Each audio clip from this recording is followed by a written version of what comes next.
All right, this is the Friday main event. Mike Molder and Lee Teat. We are covering Class 2A. This is the third video in a series of 3 videos discussing Class 2A. The first video we discussed regions 1 through 4. The second video, regions 5 through 8. And Lee Teat, we're going to give them our 2A top 10 now. Prized list. Well, it's not a big. I don't think it's that surprise. I think the top's not a big surprise. Do you? No, I said a prized. Oh, a prized list. I'm sorry. I thought top you said 10, man. That's good. That's good because we've got a pretty good track record. Right. I think 2 years ago I want to say 5 out of our 6 preseason top 10 won a state title, and last year I think 4 of them did, if I remember right. So, yeah, this is a spot you want to be at the top of the Friday main event top 10. Well, Lee, let's go ahead and let's start at the top. We'll start with our number 1 team, and I don't think there's any surprise. It's probably the number 1 team for most of you guys. We've got the Peabody Golden Tide repeating. Shane Jacobs' team, 14-1 last year. Lee beat Trousdale 17-9 in that championship, but they've got everybody back, Lee, practically. Yeah, man, I'm telling you, probably the biggest reason I would put them at the 1 is Cooper Bogus and Gerald Dixon. Yeah. That's a quarterback, running back tandem that they have. And then also Noah Hallbrook, which we spoke on earlier, probably made the best catch we saw in Cookville last year. Yeah. They're just stacked, loaded with a ton of talent, got 3 or 4 preseason all-staters. And I just like how Coach Jacob handles himself. I do too. You mentioned in the region rundown, Lee, he's very professional. It's almost like watching a college team when they're out there warming up. They're very precise in what they do and their pregame routine. That's right. So, I like him, and I like what he does as a head coach. We mentioned, I know he was handpicked to be a successor when that job came open, and what a great job he's done. 43-11 in 4 years there at Peabody. And we really like Peabody as our preseason number 1. Now, Lee, that's the team we expect to come out of the west side of the bracket. Right. Now, if you look over the east side of the bracket, our number 2 and our number 3 teams, I think you could probably flip them either way. It was a tough decision. We went with Meigs County at number 2. Meigs County, Jason Fitzgerald's Tiger squad. Lost to Trousdale County 32-29, a game you attended, right, Lee? That's correct. And I said before, Swofford was very impressive in that ball game. I think he's just a solid player. But there again, you look down their roster, they got 3 preseason All-State. 2 of them are offensive linemen, which will help protect Swofford. I think the only difference this year between Meigs and Trousdale, if I'm putting the 2 teams head-to-head again probably in the semifinals, is this year Trousdale County is going to have to find a quarterback. Right. That's a good point. And Swofford, he's established. He's established, and he is, as we mentioned, he's already committed to Navy preseason All-State, so you couldn't ask for a better guy to lead your squad. That's right. And he's been the quarterback. I want to say freshman. I know he's been the quarterback since his sophomore year. So a ton of experience leading that team, and he's been there in tight spots. He's been there in rough situations. Right. Handles himself like you mentioned, very professional. And I like Meigs to make it to the title game. Jason Fitzgerald. We spoke earlier. Good friend of the show, great head coach. I think his team, in all likelihood, gets Trousdale in that semifinal. I think so. I think they'll meet up. Yeah, I do too. Of course, we just given away our third place team, Trousdale County, the Yellow Jackets, under new management. Blake Satterfield takes over for Brad Wagner, who reached the title game last year, losing to Peabody 17-9, and we mentioned in the region rundown, Lee, 4th down conversions was a big factor. A lot of injuries for the Yellow Jackets in that game. That's right. Very gritty squad, though. Very gritty. Well, that's to be expected at Trousdale County. I mean, they're not going to put a team on the field that's not tough, and that is a tough environment to play in. It is. But like I said, I think the big question this year for Trousdale County, man, Cameron Rankins, he's proven. Kobe Ford's proven. Tavares Claiborne's proven. But they got to get a proven quarterback to lead them. I think Coach Satterfield will do a very good job developing one. I think they'll be ready by the time the playoffs get around. But that's going to be a good ball game. I fully expect those two. One thing I do like, Lee, is this is an odd year, which means teams travel to the odd quads, which means Meigs County will be at home. That's right. All the way to Cookeville if they continue to win. That's like correct. We expect. So they don't have to travel to the Creek Bank. Anytime you don't have to go to the Creek Bank, that's a good thing. That's right. So I like Meigs, and for no other reason, the fact that they are home, they are hosting whoever heads over out of the quad two, winner. Right, so right. I think Meigs County. I like them too. I like that pick. Now I'm not totally sold that Trousdale County is going to be there because there's going to be another team looking to avenge a really bad loss last year, and that was the second round loss Tyner Academy suffered to Trousdale County. And we talked about this league. Jeremiah Batiste and, of course, Martavius Riles, the 1-2, the quarterback, wide receiver combination, probably the best in 2A, I would say. That's going to be a tough out for the Yellow Jackets if they hope to get to that semifinal. I think so, too. I think the thing with Tyner right now is, like you said, they got Batiste and Riles, both preseason All-Staters.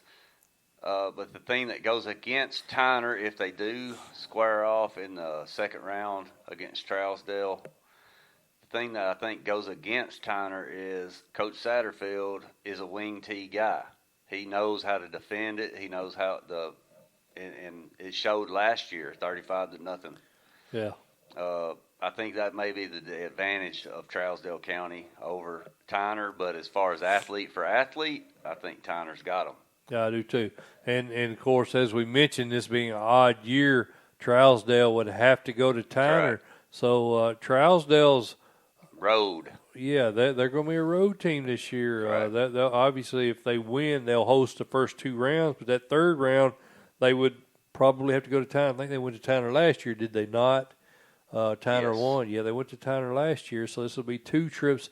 And as we see, traveling to Tyner wasn't a big obstacle for them last year. But I think that could be a good game. But I like we've got Trousdale at 3 for a reason. I like Trousdale to win that. But that's going to be a tough game. Number 5, we've got Union City, Durham Bowling Squad.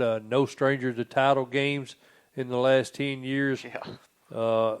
Like you said, Lee, a lot of injuries last year, but they've got 7 starters back on offense, 8 on defense. I like the Golden Tornadoes at 5. I do too. They host Peabody on October the 4th, and that'll kind of let us see where they are. If he can keep the injury bug down, I think it'll be a much closer ball game. I think, Coach Bowling running the flex bone, he can slow the game down, which does not favor Peabody. Right. They're explosive, like get out and hit you hard and fast. I think he can control the clock, make it a tighter ball game. I think that's why we got him at the 5 spot. Yeah, I agree. I think that early season opener at Lake County is really going to be a good measuring stick for the Golden Tornadoes. If they can go to Lake County and get a win from a confidence standpoint, that's going to be huge for those guys because everybody has Lake County, already penciled in as a semifinal team there in 1A. Union City goes to their field, beats them there in the season opener. That's going to drive that confidence factor way up for Golden Tornadoes. I think so too.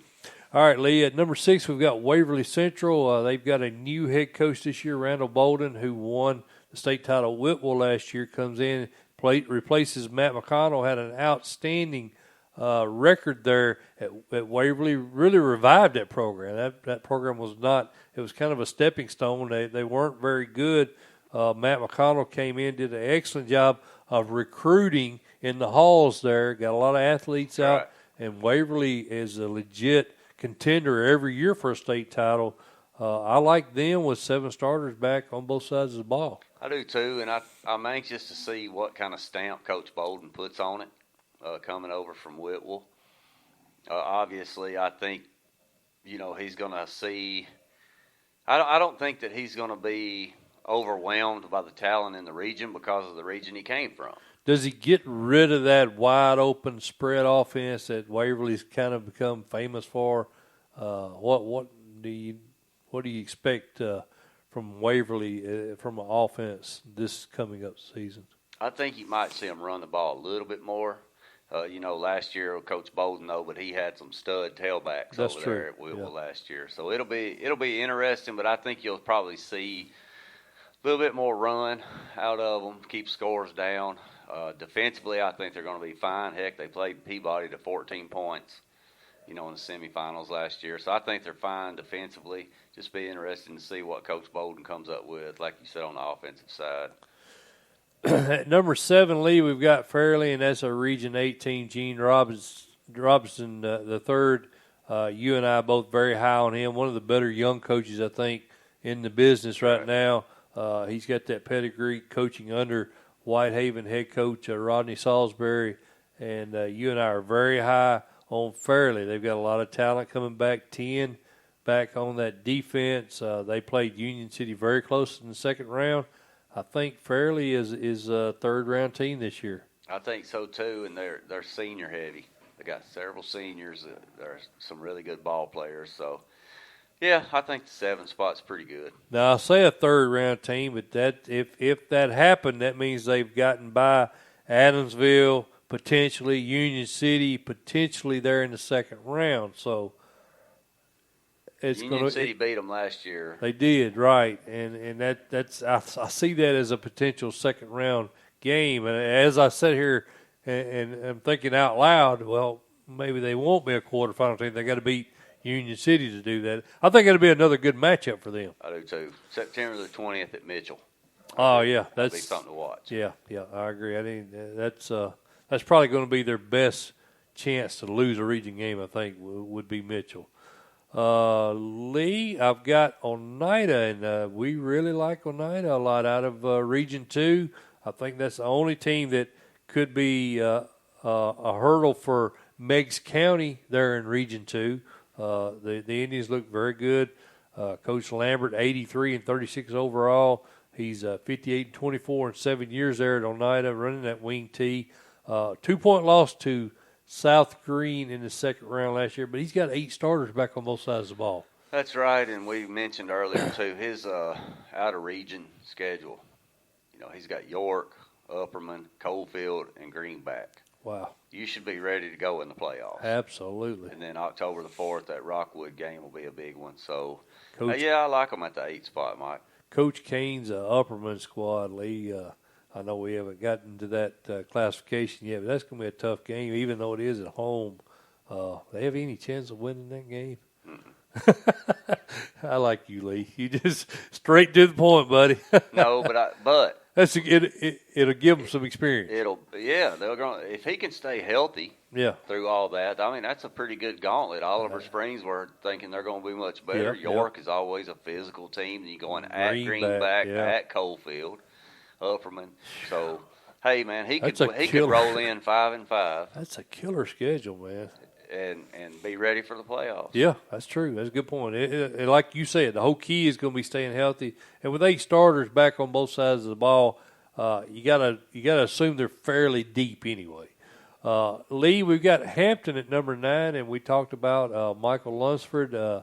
His dad retired from Cloudland. Right. I don't have any inside information, but I got to assume I know if it were me and I have a Hall of Fame dad that's not doing anything right now, I'm going to call him in. Hey, Dad, coach up my DBs here or whatever. And I got to assume he's going to get Dad to help a little. It would be natural to do that. So I like Hampton. I think the Bulldogs 5-6 last year. I like them in Region 1. I think they take Region 1. Yeah, I like them at 9. That Gatlinburg-Pittman's game will be a pretty good one. Yeah, it will. Kind of test our buddy Derek Ring over there won the state title with Dresden about 3 years ago. Right. So, that'd be a good test for them. And then they get to play Cloudland, Coach Lunsford's dad's former team. Right. So Cloudland. At Cloudland, exactly. So that'll be interesting. I think that October the 18th, when they host South Green. That'll, in all likelihood, be for the region title, I would expect. Of course, they will be trying to avenge the only loss they had last year in region play. Lee 36-30 lost to South Green, so that'd be a game to watch. Adamsville, Lee Teat, we've got them as our number 10 spot, and I think Brandon Gray, I think a lot of him as a head coach. They've been down from Cardinal standards for the last couple of years. Right. I think they rebound with 8 starters back on both sides of the ball. I do too, and then, of course, November the 1st, they play McKenzie, and that's going to be a telltale for them. You know, kind of let us know where they are. But Coach Gray, man, like you said, for Cardinal standards, the last couple of years been kind of down, but with all those returning starters, Lathan Morris is back at a quarterback, and then Brody Austin. Yeah, I think they can make a push. That's funny you mentioned that McKenzie game. I think most people feel that Union City and Peabody most likely are going to get that 1-2 spot, but you've got McKenzie, Adamsville, and Gibson County, I think, all contending for that 3-4 spot. So that McKenzie game, like you mentioned, that's week 10 or week 11 now, I think it is. So that's the last week of the season. So that game very well could be for a playoff spot, no doubt. Yep. So, yeah, it's a good call there. Lee, that's our top 10. Teams we had just outside our top 10, and there's quite a few, to be quite honest with you, because there's so many teams, I think, in that 6 to 15 spot. Yeah. You could pretty much flip them. Exactly. Right. We like Lewis County. We mentioned we like them winning Region 5. We got them right there on the verge of our top 10. South Green over in Region 1, I think, is another team. Should be good. You got Forest, the Region 5 team, good. Gibson County, one of those Region 7 teams.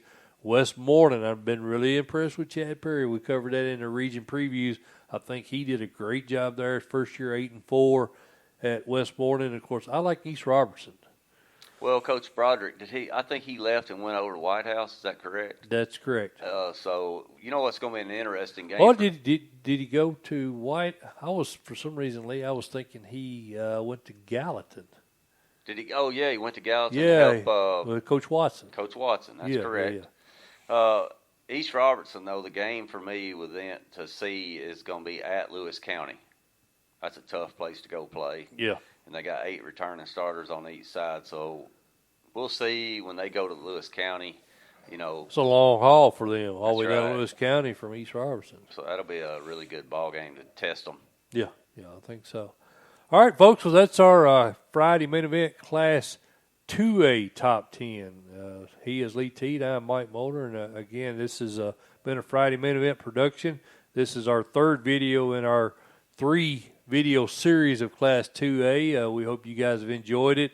There's a little button in there at the bottom of the screen to subscribe. If you haven't already subscribed, Lee and I would appreciate you doing so. Hit the like button if you enjoyed the product. We'll be doing this all year. We've teamed up with Coach T again. I talked to Jim Thompson the other day. He's very excited, Lee, to get the football season started, and he was hoping we were going to be a part of it with him again this year, and I'm very excited to do so. I'm ready to get it on, too. I am, too, buddy. It's great. It's our favorite time of the year. Lee and I will be traveling across the state, going to games each week, bringing you the Friday main event, 4:30 to 6:30 every Friday Central Time. You can go to FridayMainEvent.com. We'll have information posted there as to where Lee and I will be at. You can catch us on Facebook. Right. We're on Twitter at Tennessee Sports. Go ahead and follow us there at Twitter. We put a lot of information on Twitter as well. But, Lee, I believe that's all I got on 2A. Ready to go. Ready to go, buddy. We'll come back to you guys next. We'll be covering Class 3A, Regions 1 through 4, same format. We'll do 3 videos for Class 3A, 4A, 5A, and 6A. So this has been 2A, and this is our top 10. For Lee Teat, I'm Mike Molder. We appreciate you guys joining us, and we'll see you next time.